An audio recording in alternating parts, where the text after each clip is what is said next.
General, but he's been a great Secretary General. We had a tremendous relationship, very successful, and I think he could speak for himself. He's right here. But do you still agree that Ukraine have to give some territory away to win peace? Well, it depends what territory. They've been fighting. They've lost a lot of territory. We'll do the best we can. Working with Ukraine, we'll do the best we can. But they lost a lot of territory. When you say Crimea, that was handed over during a president named Barack Hussein Obama. That had nothing to do with me, Crimea. That was 11 years ago with Obama. And they made a decision. There wasn't a bullet fired. There was no fighting. There was no anything. They just handed it over. Now they say, well, can you get it back? I think that's going to be a very difficult thing to do. That was given by Barack Obama when he was president, not by Donald Trump. Thank you, Mr. President. You had a long You have meeting, a peace Mr. President. proposal that you put on the table. It's a 30-day ceasefire proposal. Your national security team presented it to both Ukraine and Russia. 2 months ago, Ukraine agreed to that ceasefire proposal immediately. Russia has not. And my question is Russia the obstacle to peace based upon that, just getting to that 30-day ceasefire? I don't think so. I think that they both want peace right now. They're ready to do something.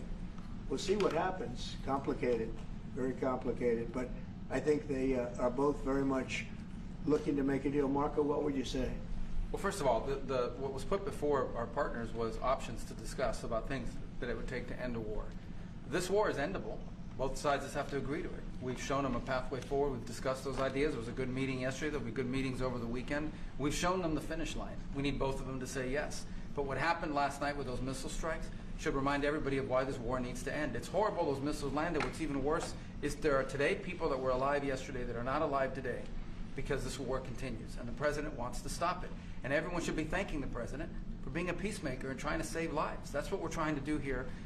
It's not our war. We didn't start it, as you know. But we're trying to end the dying. We're trying to end the destruction. And we've shown the path forward. We can see the finish line, but both of them have to get there. We're going to do everything we can to help them get there, but they have to ultimately say yes. Both and we are using a lot of pressure on both. You know, if you think we're just in there because we're nice people, and we are nice people, but we're using a lot of pressure on both. What concessions, Mr. President, and to your national security team, what concessions has Russia offered up thus far to get to the point where you're closer to peace? Stopping the war, stopping taking the whole country. Pretty big concession. Mr. President, if you are going to take down the tariffs, what do you want Norway to buy more of from the U.S.? To buy more? Well, you don't need snow. You don't need skis. You don't need ski champions either, right? You have a lot of them. We just want to keep the relationship the way it is. We've had a great relationship. I think now maybe closer than ever, but we've had a great relationship with Norway. I think just keep it the way it is, kid. You can't do better. Really? Not even by, say, well, if they want to give us some additional concessions, that's okay. You can't do much better. Yes, yes. Mr. President, you've had a long meeting with Norway today. You said that Norway is doing a lot of things right, but on the Ukraine, if I can ask both you and the Prime Minister, did you find common ground today on Ukraine and the peace plan? Totally. It's totally common ground. The Prime Minister can speak about it, but I can just say he wants to see people stop dying more than anything else, and he'd like to see it end. He's going to help us end it. Mr. President, can I say that to move towards an end of this war, U.S. engagement is critical, and President Trump made that possible. That is clear, that is obvious, it's really happening. Now the important thing is that both parties have to know that they have to deliver, and they have to feel the pressure to deliver. Ukraine is under attack. They are defending themselves. Lives are being lost. And we believe very firmly that there needs to be a ceasefire, the initiative taken by the US some time ago. It needs to be respected. And then to move on to something which both parties can own. That is the complicated part in such a dramatic war. And here I believe Europeans and Americans working together, as we do much closer now. I salute the team of President Trump of being, open in that process. We had a good discussion on this today. and then we have to move on, and we cannot lose time because this is too much drama happening. One thing is people losing their lives, but it is a bad thing for Europe, and it's a bad thing for the world to having such a broad conflict going on. It can have ramifications far beyond Ukraine. Mr. President, follow-up question sir, on China. Mr. President, if I forgot my question now. I wanted to ask about. It's all right. Sorry? That happens to It the happens sometimes, yeah. No, Mr. President, I wanted to ask about the. Well, actually, Zelensky has said that he wants more Patriot missiles.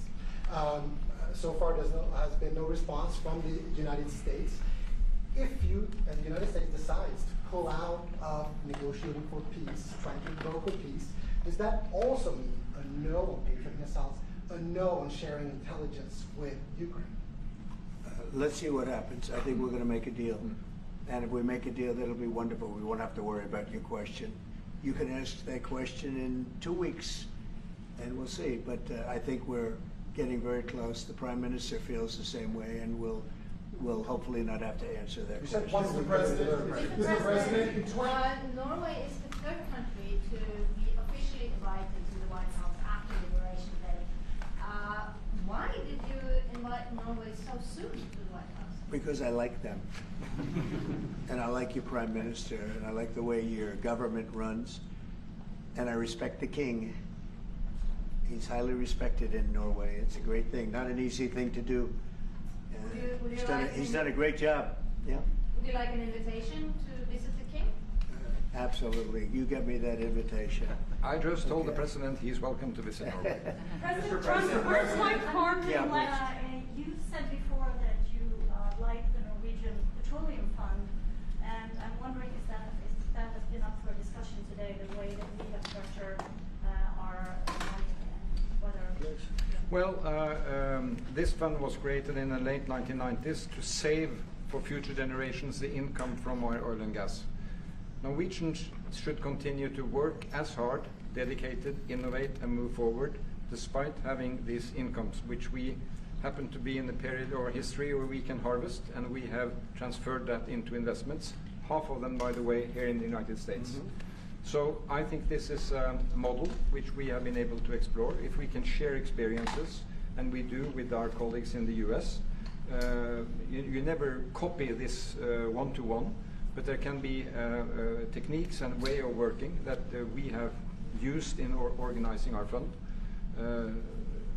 Jens Stoltenberg was the finance minister when the first dollar entered that fund, so he is a safe hand to have as a finance minister today. What do you say?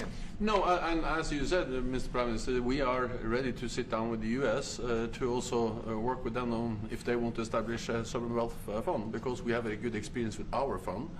And I think that one example of how we work together with the United States is that half of the fund, close to $1 trillion US, are invested in the United States, mainly in equity, but also some in fixed income, including government bonds. So this is an expression of trust in the United States, expressed by the strong investment of the sovereign wealth fund. Then just briefly on Ukraine, since it was mentioned, we had a very good and extensive discussion about Ukraine, the path forward to peace. And as the Prime Minister said, we commend the US for pushing forward to try to find a negotiated solution. At the same time, we need to continue to support Ukraine, and therefore I'm proud that Norway has actually tripled the military support to Ukraine. And this year we will allocate close to $8 billion US to Ukraine. That will strengthen them and also their hand on the negotiating table. If I may add to that, if there's a peace, and there will be a peace, we have a common responsibility in securing democratic Ukraine for the future. And the best security guarantee they can have is the ability to defend themselves. And we are investing in that. Mr. Prime Minister, if I may. As it relates to tariffs, Mr. President, when you unveiled your reciprocal tariffs on April the 2nd, the tariff rate for Norway was 15%. Based upon your conversations that you've had today with the Prime Minister, do you see that tariff rate coming down from what you proposed just a few weeks ago? Well, they have a great fund of $2 trillion. It's a big fund, and they don't have any debt. So I think they'd probably be willing to pay us more than that, I hope. Are the two Mr. nations in President, agreement? Mr. President, Mr. President, Yes. in 2018, your former Secretary of State Mike Pompeo called for an end to Russian occupation of Crimea. Why does this administration, why has this administration changed its stance on territorial concessions for Crimea? Well, the war started. It would have never started if I were president. This is a war that is a horrible. All wars are horrible. This one is in particular bad, and I don't know that you can ever say there's going to be a winner to this because so many lives have been lost. Not only soldiers. I mean, a lot of lives have been lost. I think that we want to do one very simple thing. It would have never happened if I were president. Zero chance it was going to, and it didn't. You know, people say, how do you know that? Number one, it didn't happen. We never even discussed it. I would talk to Putin about it. It was the apple of his eye. You know, Ukraine was the apple of Putin's eye, but there was never even a thought that he'd go in. And I think he understood that I would not be happy if he did. And it was only when I got out, and you know, when you mention what happened to Ukraine years ago under President Obama and a vice president that was also president later, unfortunately for this country, what happened is large chunks of land were given up, and it was called Crimea, and that was a big thing. That was a big moment. But this isn't my war. This is Biden's war. This is a war that Biden was president when this war happened. But I'm trying to put out the fire, and I think we'll be successful. And if we do, we're going to save a lot of lives. Otherwise, and the Prime Minister had a statement. He said, this is just a point in time. We're very lucky because this is a point. And if this doesn't happen, this could go on for a long time. Mr. President, will you have meetings with other world leaders when you're in Rome, sir? Future Democrat president?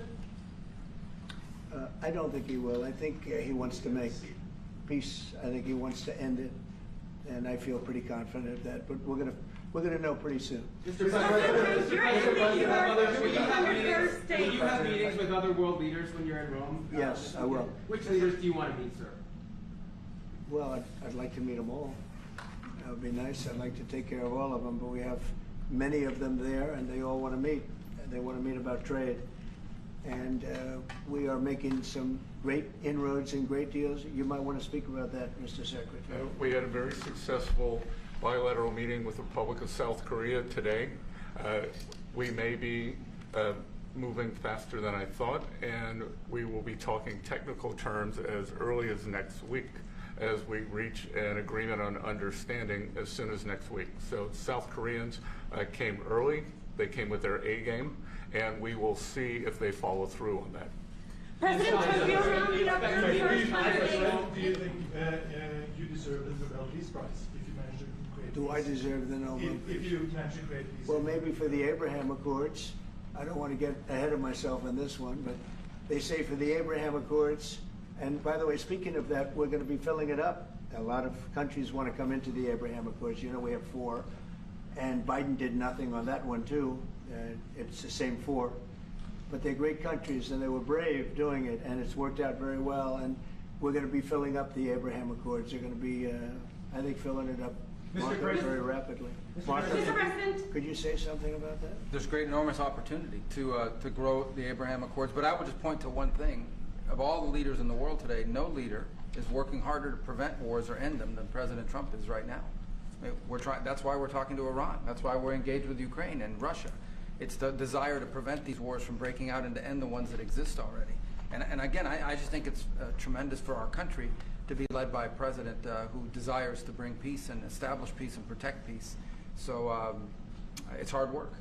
Mr. President, You know, Marco just mentioned something that maybe we should talk about for just a second, if we could, Mr. Prime Minister. And you're involved in it too, because you've been involved in the world and peace.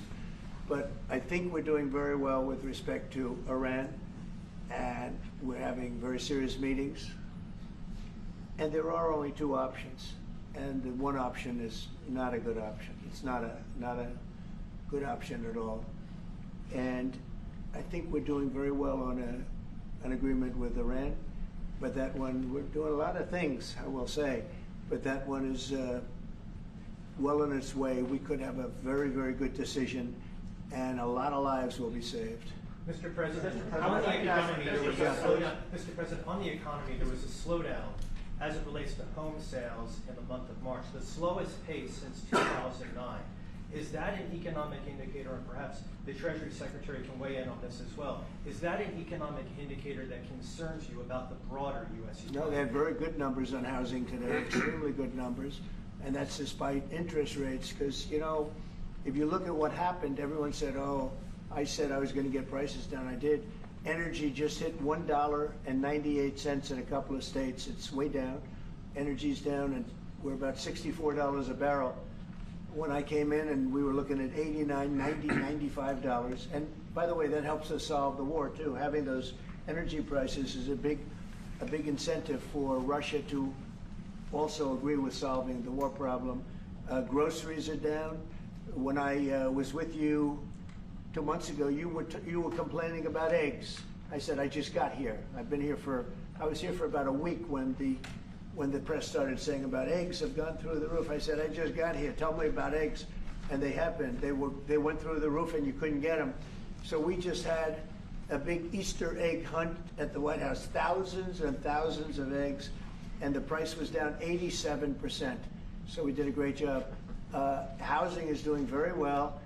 We should lower interest rates. That's the Fed. I hope they lower interest rates. That's a smart thing to do. Be ahead a little bit, although already it's a little bit late.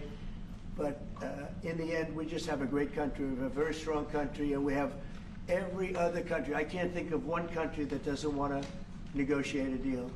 And they either negotiate a deal or we set a deal that we think is fair. Because we don't have to go through all of these. It would be physically impossible. You know, you have so many people that really understand it, which is a very small group of people here. And we are going to, at some point, just set prices for deals. Some will be tariffed. Some treated us very unfairly. They'll be tariffed higher than others.